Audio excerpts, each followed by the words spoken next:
The green flag in the air. Again, we're racing.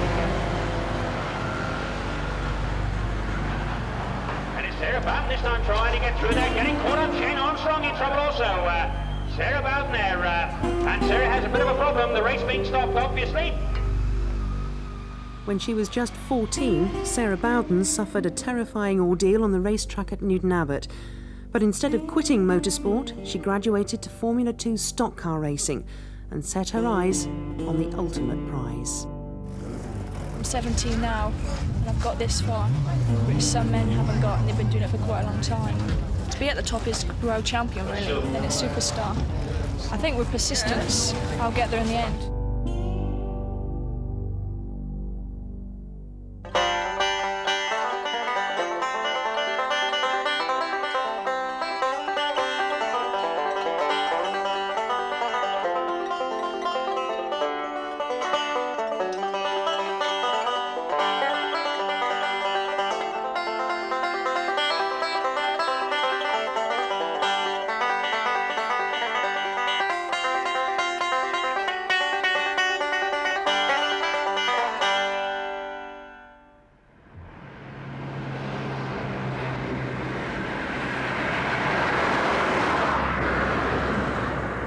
There's a chill in the air as dawn breaks over Elberton in Devon. But in the Bowden household, things are just beginning to hot up. Ben, open the door. If I didn't do it yesterday, I'd have left it in my pocket and we've been gone. So what we've got to do now is just got a little Sarah's car on the back. Despite the delaying tactics of Freddie the family pet, preparations are well underway for the biggest moment in a busy racing year. She's up there. I'm getting her stuff ready, ain't she? Got her stuff ready? Sarah and her family are not normally early risers, but today an early start is essential. Sarah? Just chuck some on and we'll just try that screen. Because, with or without the help of Freddie, Sarah is getting ready to race in the World Championship final.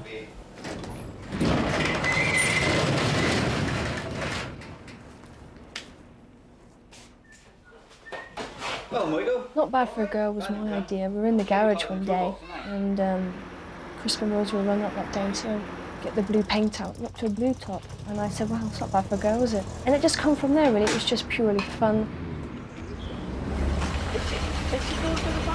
Yeah. Oh, I hope she wins.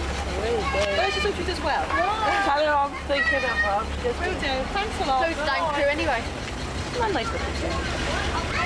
Where does he want me to put this? I would believe I was a bit of a feminist. I believe in equality. And I think, especially now, in the 1990s, the world is becoming more equal. I think at first, many males thought, why is she wasting her time out there? You know, she's not going to be no good. But I showed them I could do it, and I've won many races, and I've proved myself to come better than some males out there. Right, Sarah, see you later, right? You stay there, like. You can have a sleep. Dad, you want me to run it? With Sarah's stock car number 918 finally loaded, the last task is to remove any stowaways before setting off. Ahead of them is a 250-mile journey north to the final at Crewe Stadium.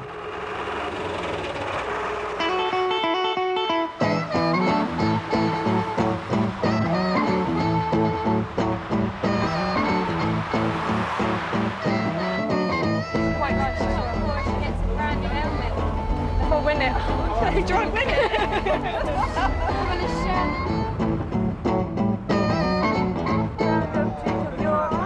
Had 10,000 men, he marched them up to the top of the hill and he marched them down again.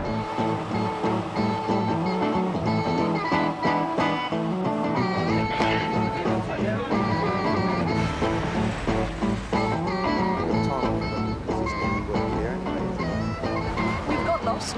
We've got lost. We've done about 30 to 40 miles out of our way into Bristol, town centre near enough. That's why we're late getting here. And back again.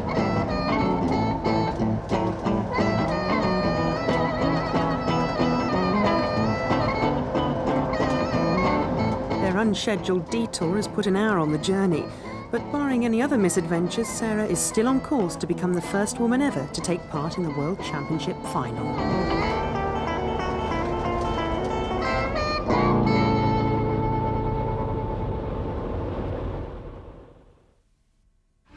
mid-afternoon, Crewe Stadium is beginning to fill with motorsport fans who've travelled from all over the UK to witness the biggest event in the Formula 2 stock car racing calendar. The first of the competitors are also arriving, and although it's still 2 hours before the race meeting is due to start, the deadline for registering championship qualifiers is fast approaching, and space is at a premium.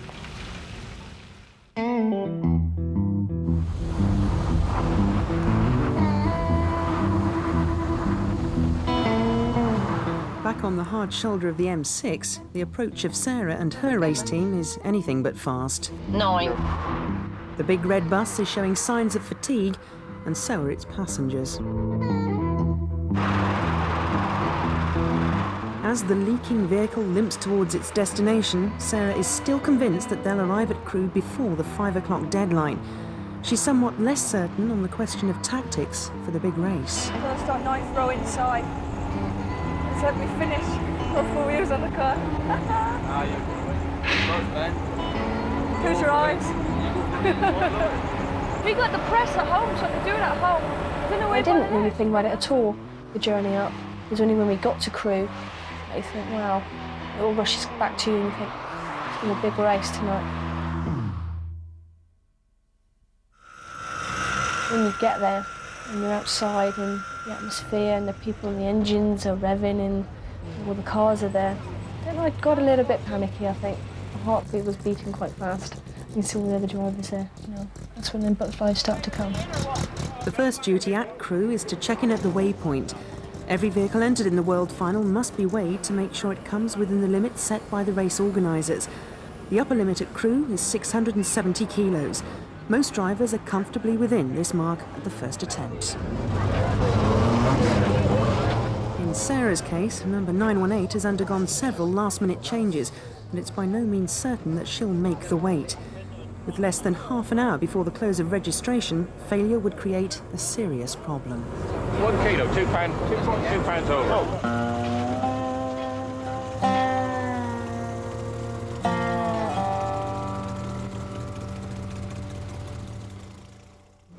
£2? £2, what's that, £2 sugar, Yeah. isn't it? I mean, that's the way, isn't it? Yeah. The last chance you're getting out, see? Isn't it? You know, I mean, so we've got to make sure it's not overweight. While Sarah retreats to the calmer climate of the bus, in the knowledge that a second failure will mean she's out of the final, her crew have to work on finding a solution to the weight problem that's effective, quick to implement, and within the rules. Ah, you won't spot it. Get on, whack the Revolution wheels on, I tell you. Just both on the back? Yeah.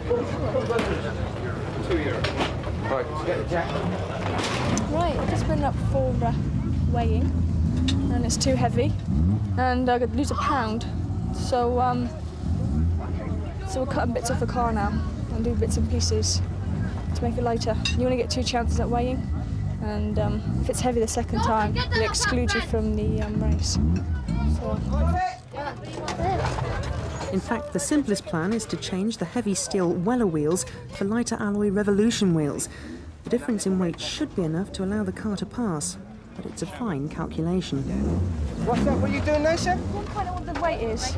Yeah, go find out what he was, and then say, if I can bring it up on one, we'll just change one wheel. Alloy wheels are far more expensive than their steel equivalents, and few cars are expected to finish the final without picking up at least some collision damage, so it could turn out to be an expensive solution.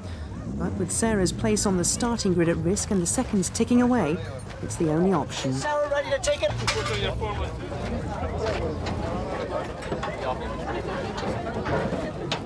You got some wheel, huh? 918 stalls, with just 5 minutes to go before the 5 o'clock deadline.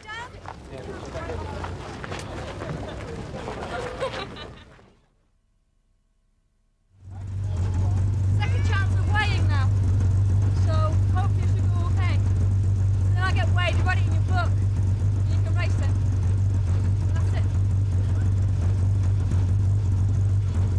So many people here, isn't there? I can't move. Run them over. The moment of truth, and if she's still over 670 kilos, all her dreams will have turned to dust.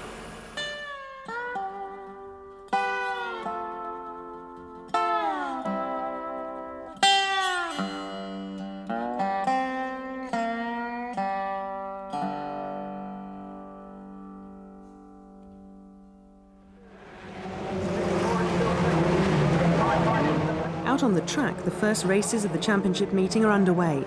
Sarah qualified for the final by coming 7th in the semi-final at Bristol, but there she was racing on tarmac. Here at Crewe they race on shale, a surface with the road-holding qualities of a Ministry of Transport skid pan. On the evidence of these early races, it promises to be one of the most dramatic finals in 20 years.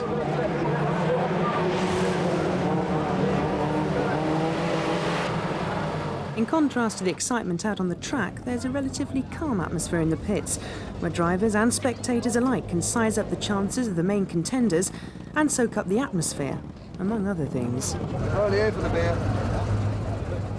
It's also a place where Sarah can escape from the crowd and prepare herself mentally as she kills time waiting for the start of the final. It's 8 o'clock. The first race is 6 o'clock. The time they get them on, get them off, and there's different races to go. So really it's just 2 hours of doing nothing at the moment, just walking around. I'm a bit nervous, but I think it'll be a good race. It'll be very good. Sarah is perhaps the least experienced of the 32 drivers in the final, but 2 older hands from the Westcountry who join her on the grid believe she's got what it takes. She's there. That means a lot, doesn't it? What do you reckon of her as a driver? Very good, really. I've got to speak as I find. She's very good. There's a lot worse about it. She's quite new at it. I mean, is this her first or second year?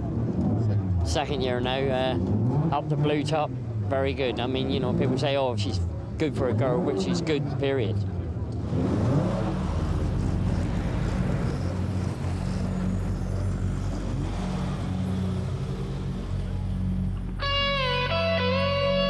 As she waits for her moment to arrive, Sarah knows she's about to undergo the greatest test of her nerve since she faced death 3 years earlier at Newton Abbot. It seemed I was in there for ages. I was hanging upside down because my crash helmet on. I was wedged in and I couldn't get out. And it's getting really hot in there. I can see all the fire like dripping down. The petrol was dripping, it was catching light. So it was very frightening.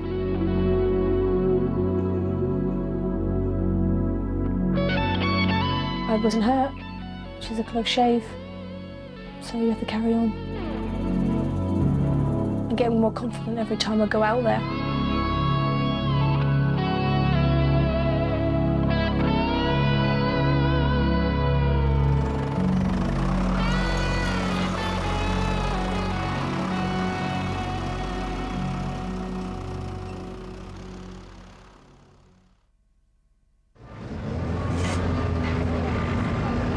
Stock car racing is not a sport for the faint-hearted.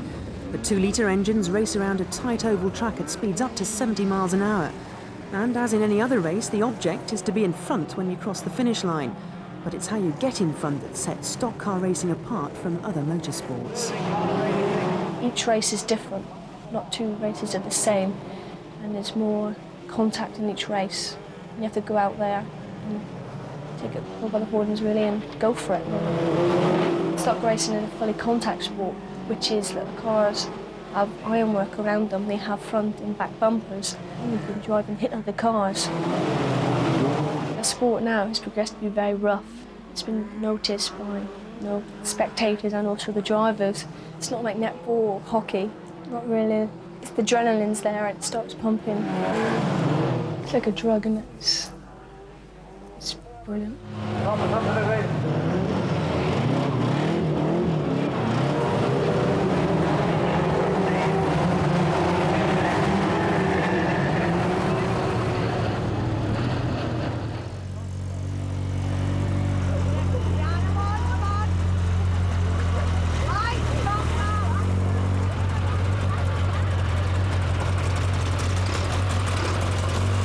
You don't want to be too far at the front because you just get pushed in the fence. Yeah, keep away from the outside because it slows you down out there. And if you go there, just clip the fence, so that's the end of your race. So yeah, keep inside, keep tight. Just keep it steady, really. As the finalists line up for the lap of honour that precedes the start of the race, Sarah has already made an impression on the foreign entrants. If the old world manners of Toon Shoot were to be matched by the other drivers, she'd have a clear run in the championship. Is known as a woman driver in the race? I don't know. Yeah. Yes? No, she look pretty, yes. She yes. Maybe she win. The lady first.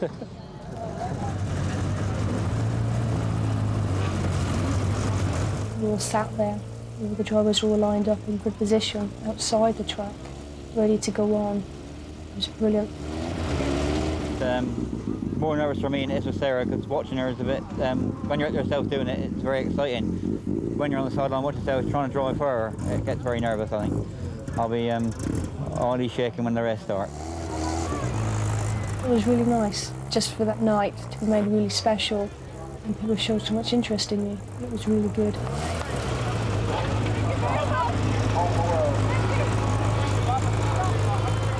She's only driven a show once before.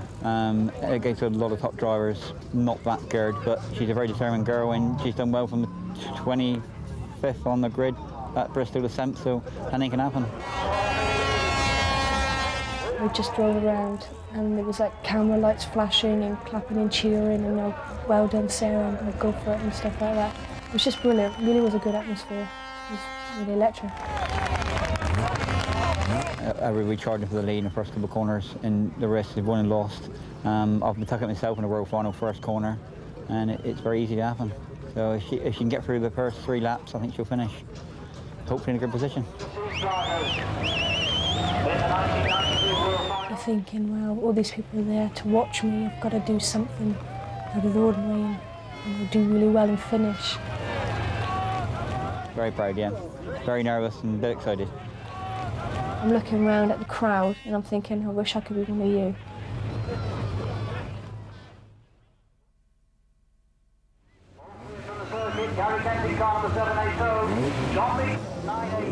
The Formula 2 Stock Car World Championship final. 32 drivers of the highest ability racing over 25 laps on Crewe's treacherous shale surface. Whatever happens from now on, Sarah has already made her mark in the record books by becoming the first woman to compete in the race.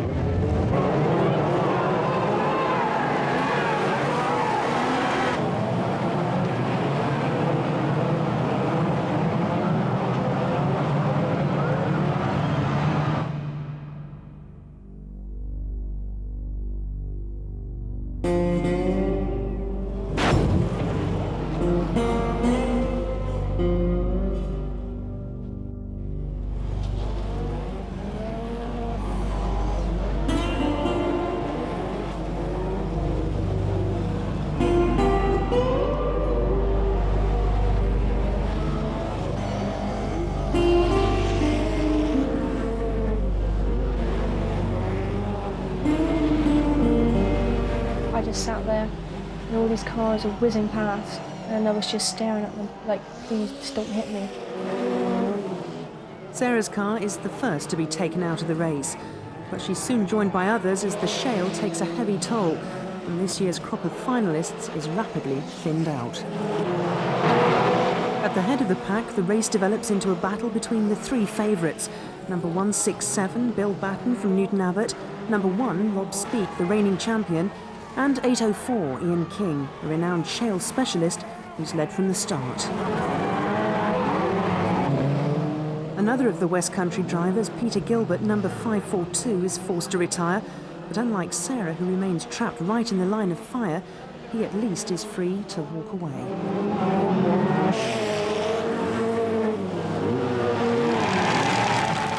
It's only when Ian King crosses the line to claim the crown as new world champion that Sarah's ordeal finally comes to an end.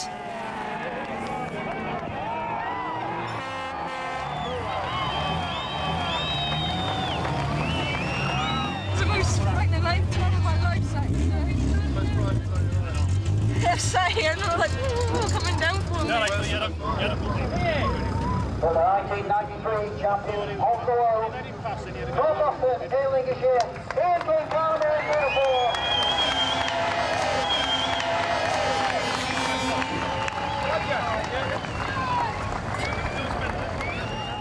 What happened? Cut on the bend too quickly, and it clipped the fence and the roadster broke off, and that spun me right around. And I've parked up here, which is quite terrifying. And they've all and Graham Kelly just gone flat out into me, and he hasn't bent the axle, just the aft shaft and the wheels just fell off. I didn't succeed. Well, I got here, but I'm really wanting to finish the race with all 4 wheels on the car, but it's always next year. So not to worry. We'll get a drink now in the bar. Come on, Booty! Sarah's drink has to wait as the pit crew assess the damage and effect rapid repairs by torchlight, working at breakneck speed to bring 918 back to life. Come in, Booty! There are still other trophies and national championship points to be raced for, even if the greatest prize belongs to another. Look at when we had it in 69. That's when we used to have young 69. Yeah, wasn't it? Oh, I remember it now.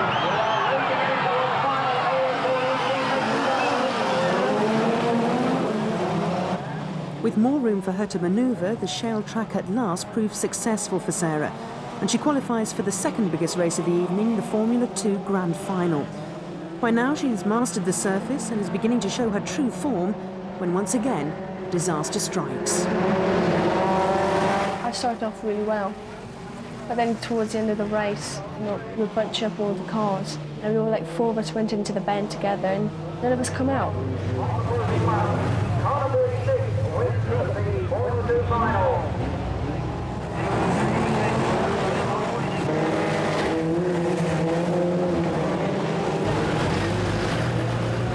This time, 918 is beyond repair, and yet again the winning drivers are cheered on while Sarah is just another also-ran. But although she has lost, she isn't defeated. Wish I could have done better, but it was good. I really enjoyed it. It's a night out, wasn't it? Very proud of her, very proud. It's not the winning, it's the taking part. I'm gonna cry. I'm so much scared.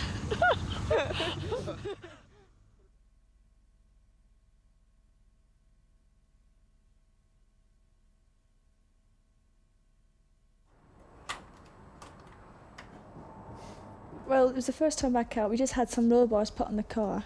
So my father said, when you're a bit taily, just be careful, just take it steady, just see what it goes like. The car just started to miss, and it just cut out, going down the start and finish line, going down the straight, and I had to just pulled over, because it just stopped.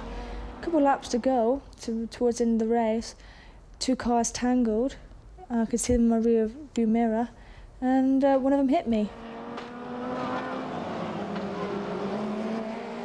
The doctor said I was very lucky not to have been paralysed. They said an inch here or there. Your spinal cord was, the bone dislodged, I would have been paralysed. Which brings it all back to you, really think, well, it's not really worth it. Not really. It was getting quite rough out there now, quite quick. New engines, bigger power. And the thing is, when you're dicing with speed, you haven't got very long distance between the fence and yourself. In just a split second, anything can happen. So watching it now, you think, Christ, it's getting quite rough out there. I'm glad I'm up here watching. But then another bit, when you're all lining up, and I used to the buzz and feel you get out of it, I think I'm going to miss that. I don't think there'll be another sport to take its place. I don't think I will go back into it. I'd love to, of course, but it's just the risk factor there. If I injured my neck again, it could prove fatal. So I'll just go up and spectate.